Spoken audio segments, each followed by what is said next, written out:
श्रीरामपूर शहरात फोफावलेल्या मटका, जुगार, बिंगो आणि अवैध दारू विक्री यांसारख्या अनैतिक व्यवसायांनी सामान्य नागरिकांचे जगणे कठीण केले आहे.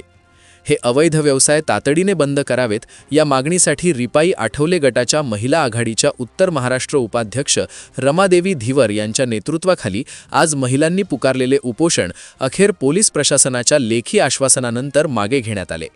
शहरातील मध्यवर्ती ठिकाणी असलेल्या महात्मा गांधी पुतळ्यासमोर महिलांनी हे आंदोलन छेडले होते. अवैध व्यवसाय बंद करा, तरुणाई वाचवा अशा घोषणांनी परिसर दणाणून गेला होता. आंदोलक महिलांच्या भावना अत्यंत संतप्त होत्या. शहरातील गल्लोगल्ली सुरू असलेल्या जुगार आणि दारूच्या अड्ड्यांमुळे कौटुंबिक स्वास्थ्य बिघडत असल्याची तक्रार महिलांनी केली. परिस्थितीचे गांभीर्य ओळखून पोलीस निरीक्षक देशमुख यांनी उपोषणस्थळी भेट दिली. त्यांनी आंदोलक महिलांशी संवाद साधून त्यांच्या भावना जाणून घेतल्या. येत्या काळात या अवैध व्यवसायांविरुद्ध कठोर मोहीम राबवून ते समूळ नष्ट केले जातील असे लेखी आश्वासन पोलीस प्रशासनाच्या वतीने देण्यात आले.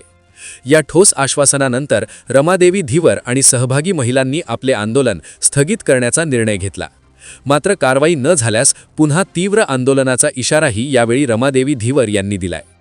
आम्ही आज महिला आघाडीच्या वतीने महात्मा गांधी स्मारकासमोर पुतळ्यासमोर आज आम्ही एक दिवसीय लाक्षणिक उपोषण केलेलं आहे. तो विषय असा होता की श्रीरामपूर शहर आणि तालुक्यामध्ये सर्रास अवैध धंदे चालू आहे. दारू, सट्टा, मटका, जुगार, गांजा, बिंगो, सोरट, ऑनलाईन मटका, तिरट, जे असे खूप काही इथं अवैध धंदे चालू आहे आणि सर्रास डोळ्यासमोर चालू आहे. प्रशासनाला काही झोप लागली का म्हणून आम्ही आज त्यांना विचारणा केली. दिवसभर आम्ही घोषणाबाजी केली. दिवसभर मीडियावाले, सोशल मीडियावाले सगळ्यांनी आमच्या मुलाखती घेऊन गेलेले. परंतु आता श्रीरामपूरचे पोलीस निरीक्षक देशमुख साहेब, नितीन देशमुख साहेब यांनी आम्हाला लेखी आश्वासन दिले की येत्या 8 दिवसाच्या आतमध्ये तुम्ही जी मागणी केली आहे श्रीरामपूर शहर आणि तालुक्यामध्ये चालू असलेले जे अवैध धंदे ते आम्ही तात्काळ बंद करू.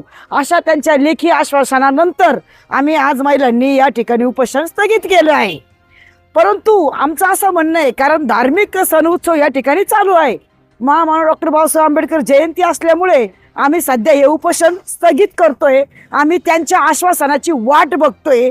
त्यांच्या करवी जर या ठिकाणी शहर आणि तालुक्यामध्ये चालू असलेले अवैध धंदे जर बंद नाही झाले तर महिला रस्त्यावर उतरून उग्र असं आंदोलन आम्ही छेडणार आहोत आणि नक्कीच आम्ही आमरण उपोषण या ठिकाणी परत करणार आहोत.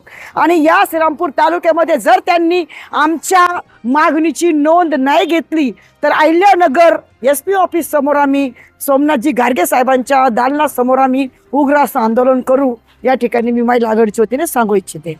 याविषयी S न्यूज मराठी वाहिनीने घेतलेला ब्युरो रिपोर्ट.